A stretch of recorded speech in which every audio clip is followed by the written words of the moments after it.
નમસ્કાર મિત્રો, હું આપનો કિરીટસિંહ પરમાર ફરી એકવાર આપની સાથે. મિત્રો, આજે એક નવા ટોપિક સાથે આપણે ચર્ચા કરીએ છીએ. માણસ પોતાના જીવનની અંદર 4 પ્રકારના જન્મ લે છે. પહેલો જન્મ એ એનો સેલ્યુલર બર્થ હોય છે. કોષ સ્વરૂપે માનવ ઉદરની અંદર કોષ સ્વરૂપે પહેલો જન્મ લે એ એનો સેલ્યુલર બર્થ કહેવામાં આવે. બીજો જન્મ એ આપણે ફિઝિકલી જ્યારે જન્મ લઈએ છીએ 9 મહિના પછી એ શરીરનો જન્મ થાય છે આપણા, જેને આપણે cellular birth by physical birth કહીએ છીએ.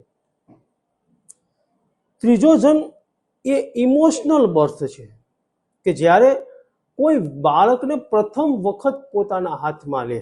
જ્યારે આપણો જન્મ થાય, બાળકનો જન્મ થાય ત્યારે એને કોઈ પણ વ્યક્તિ પ્રથમ વખત જ્યારે હાથમાં લે એની હાથનો સ્પર્શ બાળકને થાય એ એનો ત્રીજો બર્થ કહેવામાં આવે છે અને એને આપણે ઇમોશનલ બર્થ કહી શકીએ.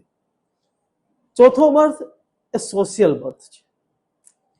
સમાજમાં પહેલી વખત અથવા અજાણી જગ્યા ઉપર પહેલી વખત જ્યારે જઈએ છીએ એને આપણે સોશિયલ બર્થ કહીએ છીએ. નાનપણથી જ આપણા મગજની અંદર ભય, ચિંતા, આનંદ આ બધા જ વ્યક્તિત્વના લક્ષણો એ આવતા હોય છે અને આ બધા જ લક્ષણો છે એ વર્તન સ્વરૂપે આપણે બહાર કાઢતા હોઈએ છીએ. જ્યારે આ બધા જ લક્ષણોને તમે વર્તન સ્વરૂપે બહાર કાઢો છો ત્યારે તમે તમારી પેનડ્રાઈવની અંદરથી આઉટપુટ કરો છો અને આ આઉટપુટ વર્તન સ્વરૂપે થાય છે. ઘણી વખત આપણે કહીએ છીએ કે આ બહુ સંસ્કારી નથી, આની વાણી બહુ સારી નથી. એનો મતલબ તેની અંદર ઇનપુટ એવું થઈ ગયેલું છે. જ્યારે ઇનપુટ એવું થાય ત્યારે આઉટપુટ એવા નીકળતા હોય છે. આ એક આપણી ડેટા બેંક છે. આ ડેટા બેંકની અંદર નાનપણથી જ કેટલીક વસ્તુઓ છે એ જતી હોય છે. જો એ સારા બાબતો ગઈ હશે, કોઈ સ્પિરિચ્યુઆલિટી આધ્યાત્મિકતાની બાબતો ગઈ હશે તો સારી વસ્તુઓ બહાર આવશે અને કોઈ ખરાબ બાબતો ગઈ હશે તો ખરાબ બહાર આવશે. જ્યારે આપણે આવી રીતના બિહેવિયર કરતા હોઈએ છીએ ત્યારે આપણી અંદરની જે વાણી જે છે, આપણું વર્તન જે છે એ આપણને કે આપણું વ્યક્તિત્વ છતું કરતું હોય છે, આપણી પર્સનાલિટી છતી કરતી હોય છે. એટલે આજે હું કેટલીક પર્સનાલિટીને લગતી કેટલીક બાબતો સાથે આપની સાથે ચર્ચા કરવા આવ્યો છું કે કમ્યુનિકેશન વિથ અધર્સ. આપણો ટોપિક છે આજનો કમ્યુનિકેશન વિથ અધર્સ. અન્ય સાથે આપણો વ્યવહાર કેવો હોવો જોઈએ. આપણે જે આપણી અંદર ડેટા બેંક જે છે એ કેવી હોવી જોઈએ અથવા ડેટા બેંક આપણે કેવી સ્ટોર કરેલી છે આપણા મગજમાં કે જેના લીધે આપણું વર્તન છે એ કેવું હોવું જોઈએ. તો કમ્યુનિકેશન વિથ અધર્સ, અન્ય લોકો સાથે સારા પ્રત્યાયન કેમ કરવા, સારા રિલેશન કેમ ઊભા કરવા, તેના બાબતની આજે ચર્ચા કરીએ. પહેલો મુદ્દો છે કમ્યુનિકેશન વિથ અધર્સ, એટલે કે અન્ય લોકો સાથે આપણે જ્યારે વ્યવહાર કરીએ છીએ તેનો પહેલો મુદ્દો હંમેશા સારું વિચારો. Think positive. લોકોએ સારું વિચારવું જોઈએ, પોઝિટિવ વિચારવું જોઈએ. એક ગામની અંદર એક યુવાન જાય છે. એ ગામનો જ યુવાન હોય, વર્ષોથી બહાર શહેરમાં રહેતો હોય છે અને પછી વર્ષો પછી ગામમાં જાય તો એ ગામની અંદર બહુ અંધાધૂંધી ફેલાયેલી હોય છે. ગામના લોકો બહુ ડરેલા ગભરાયેલા રહેતા હોય છે. એટલે એ પૂછે છે બધાને કે અહીંયા કેમ આમ બધું છે. તો એણે કહ્યું કે ભાઈ ગામના લોકોએ કે આપણા ગામની અંદર વિકરાળ રાક્ષસ રહે છે. એ એટલો બધો વિકરાળ છે કે ગામ આખું એનાથી બીવે છે, એટલે બધાને હેરાન કરે છે. એટલે જે યુવાન હતો એને કહ્યું કે તો તમે બધા ભેગા થઈને રાક્ષસને મારો ને. ત્યારે ગામના હસવા લાગ્યા એના ઉપર. કે ભાઈ એ એટલો બધો વિકરાળ છે, અમે કેમ એને મારશું.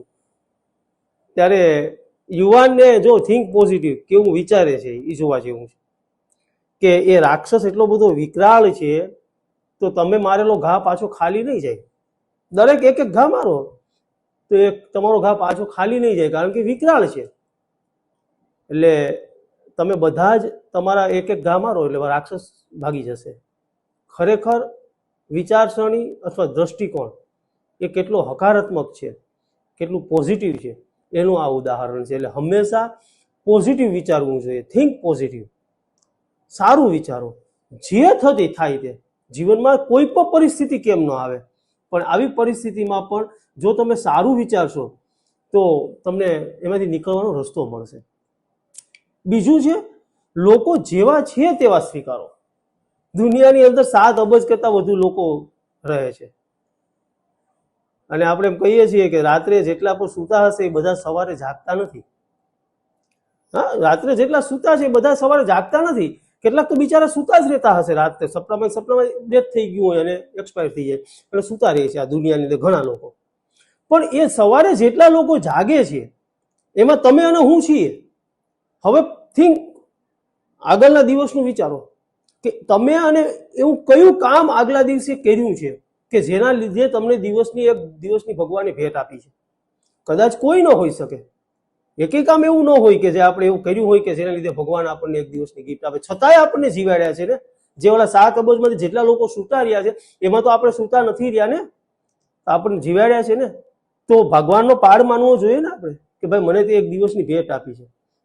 તો દુનિયામાં આવા જેટલા પણ લોકો છે એને જેવા છે તેવા સ્વીકારો.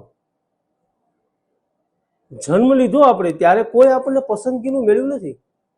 મમ્મી પપ્પા, માસા માસી, ફૂઈ ફૂવા, ભાઈ બહેન, મામા મામી, જેટલા પણ અત્યારે આપણી પાસે છે સંબંધો, એમાંનું કોઈ પણ વ્યક્તિ જ્યારે આપણે જન્મ લીધો ત્યારે આપણને પસંદગીનું મેળવ્યું હતું? આપણે એવું કહીને આવ્યા હતા કે મને આજ મમ્મી પપ્પા આપજો, તો આપણે અંબાણીની ઘેર ન વહી ગયા હોય?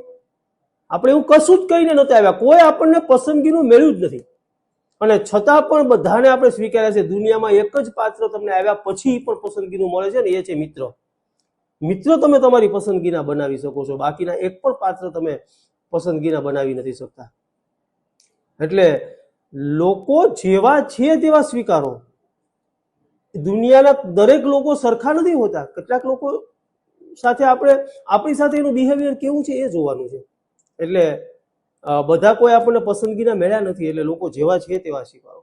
ત્રીજી બાબત, ખુલ્લા હૃદય અને ખુલ્લા મનથી નિખાલસ વાતચીત કરો. વૈભવ કુબેરથી વધુ મારે ઘેર છે, કિંતુ નથી જો આપ તો માટીના ઢેર છે. સાથે ઉછેર છે છતાં વર્તનનો ફેર છે. ફૂલોને કંટકોથી ઘઉંનું ક્યાં વેર છે?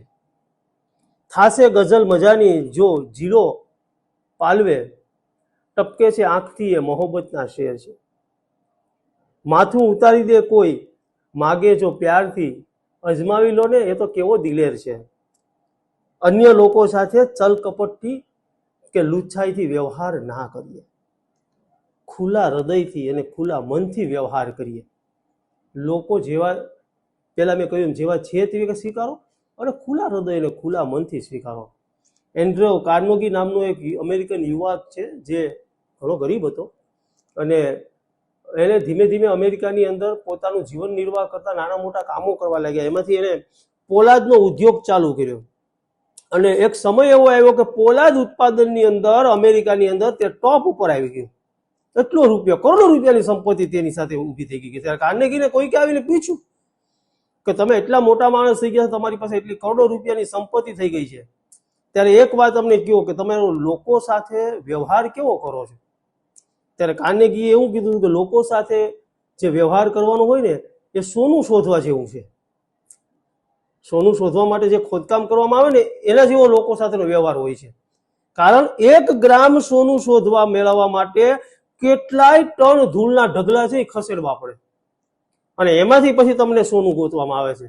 પણ અંતે એ યાદ રાખવાનું કે આપણે કાઢવાનું છે સોનું જ, ધૂળ નથી, ગંદકી નથી કાઢવાની.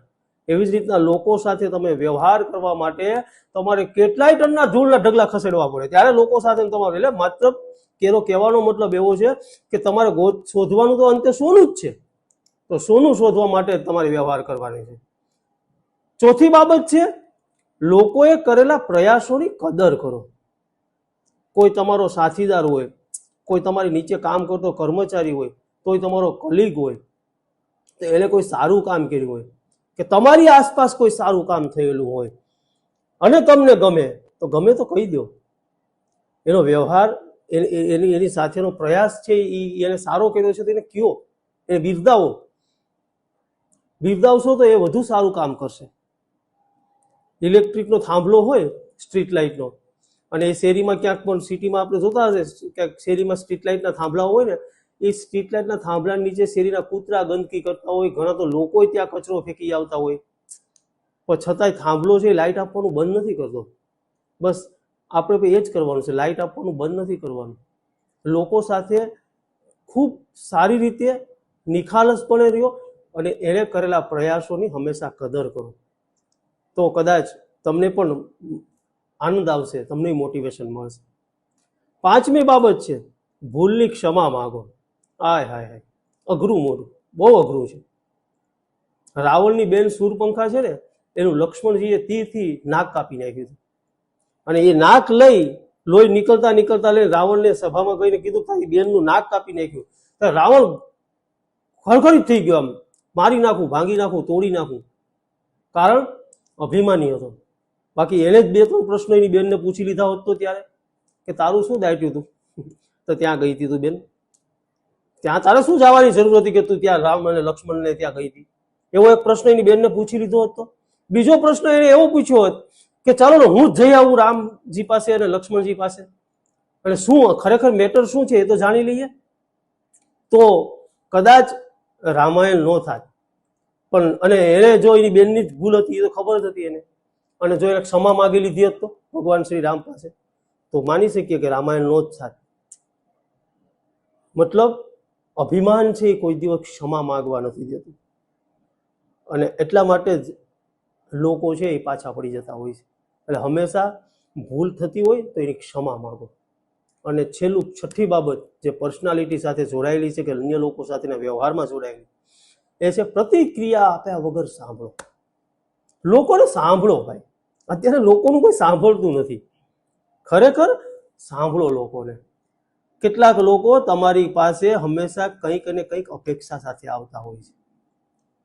પછી એ અરજદાર હોય, તમારો મિત્ર હોય, તમારા સંબંધી હોય, એને હળધૂત કરીને કાઢી ન મૂકો, પરંતુ એને સાંભળો અને એ પણ પ્રતિક્રિયા આપ્યા વગર સાંભળો. શાંતિથી ધ્યાનથી સાંભળો, શું કહેવા માગે છે એ સાંભળો, અને પછી તમે નિર્ણય લ્યો. તો વ્યક્તિત્વના વિકાસ માટે, પર્સનાલિટીના ડેવલપમેન્ટ માટે અને અન્ય લોકો સાથેના વ્યવહાર માટેના જે મેં આપને આજે મુદ્દાઓ કહ્યા છે એ ખૂબ અગત્યના મુદ્દાઓ છે. ફરી એકવાર કોઈ નવા જ વિડીયો સાથે અને નવા જ ટોપિક સાથે આપની સમક્ષ હાજર રહીશ. આપ સૌનો ખૂબ ખૂબ આભાર.